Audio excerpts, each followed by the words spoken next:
Hello, hello. My name is Lacey Katau, and I am your certified holistic nutrition specialist and weight loss. I specialize in weight loss management and longevity wellness, and I want to chat about something that I think you can relate to.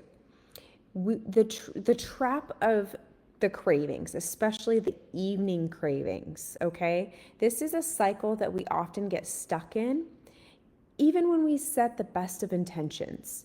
So think about it. How often have you started each day determined to eat well? I'm going to eat really well today. I'm going to eat really clean. But by 8 p.m., you're elbow deep in a bag of chips.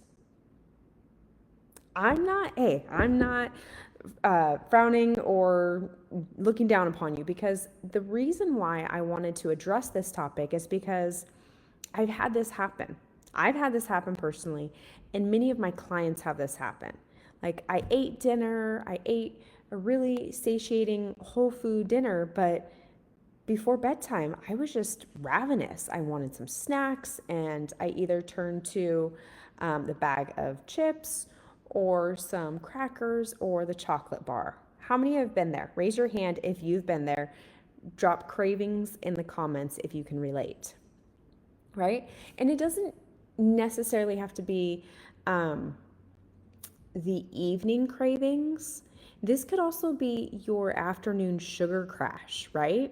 So maybe you're at work and there's a vending machine. So the afternoon sugar crash is worn off and you're heading to the vending machine. And then again, by the end of the day, you're promising yourself you'll do better tomorrow. How many of you have been there? Again, no judgment. You know, I've been listening to podcasts because I'm always trying to expand my own knowledge of menopause, weight management, longevity, all the things to be able to provide you with the most up to date information, things that are going to help you on your wellness and weight loss journey, and on and on. We really have to get out of this mindset that it's our fault that we are overweight, that someone is obese, or we have this body dysmorphia, we have these different cycles, because there are so many different factors that go into this. So, like, one, social conditioning, okay? We have been raised after years and years to believe that we should eat a certain way, we should look a certain way. But we're also not taking into consideration the types of lives that we live now. Okay? The blue zones, for example, that's the best available diet that we can thrive off of. But how many of us actually live in a blue zone?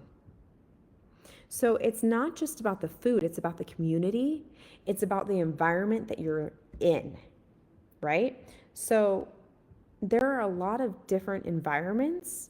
For example, there are going to be people who rely on, the paleo diet. Well, the paleo people back then didn't have TVs and the ability to sit down and relax with their significant other while munching on something, right?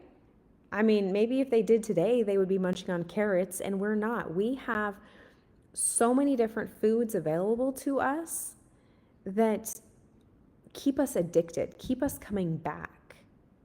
Okay? We rely on these sugars, these cravings for salty foods, oils, that whole trifecta that keeps us where we are.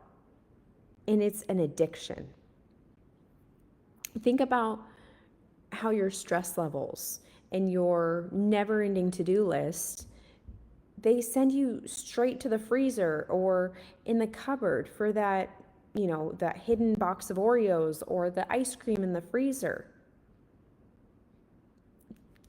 There are different cultures that don't have that available to them, right? This isn't just something about willpower and restriction, because those things only make your cravings stronger. okay? Those cravings are not a sign of weak willpower. They're your body's way of telling you, screaming at you actually, for what it really needs. Okay? I know this is, kind of out of the blue, and I'm coming at you with this information, but I want you guys to think about it differently. I want you to have an open mindset and perspective, because we get so caught up in these social perspectives, this social conditioning, the foods that we should be eating but we're not eating. It's hard, right? We have stressors that didn't exist long ago. But what if I told you that people who've broken free from cravings aren't just white knuckling their through their evenings? They're not relying on cheat days to survive. They're not locking away all their favorite foods. I mean, how many of you have beat yourselves up over failing again, promising yourself that you're going to start again on Monday? Right? Instead of doing this,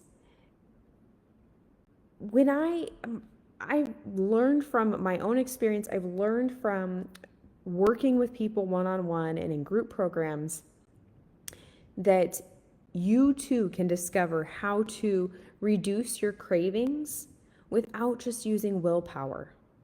Because it's not just willpower. It's actually feeling satisfied after meals.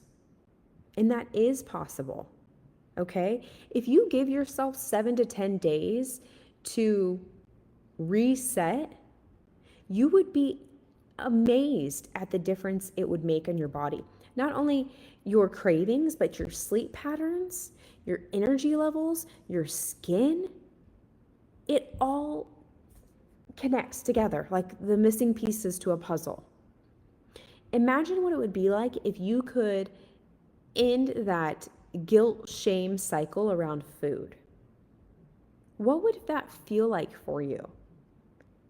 What would it feel like if you could actually enjoy the food that you're eating while getting healthier?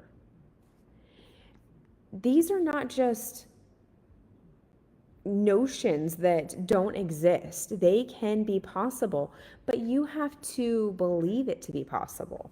So I just updated on my website my wellness and weight loss checklist. And this is going to help you identify the patterns so that you can start losing weight. You can start having more energy. So I want all of you to head on over and check out this checklist, look at it, and honestly answer the checklist as honestly as possible so that you know what you are doing and what you're not doing that is going to support your wellness and your weight loss.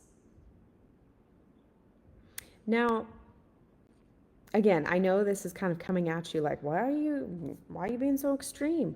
Because I think this is going to help you, okay? So drop a cravings in the comments below, like I asked, so that I know if this is something that resonates with you. Okay, I want to be able to provide you with value and solutions that are going to help you on your wellness and weight loss journey. And in order to do that, I need your responses. Okay? So, cravings. Are you struggling with them? Let me know. Take this into account. Head on over to my website and get my wellness and weight loss checklist and go through and actually check off what is happening and what you can actually be implementing into your lifestyle so that you do have success. Have a great rest of your day. Bye-bye.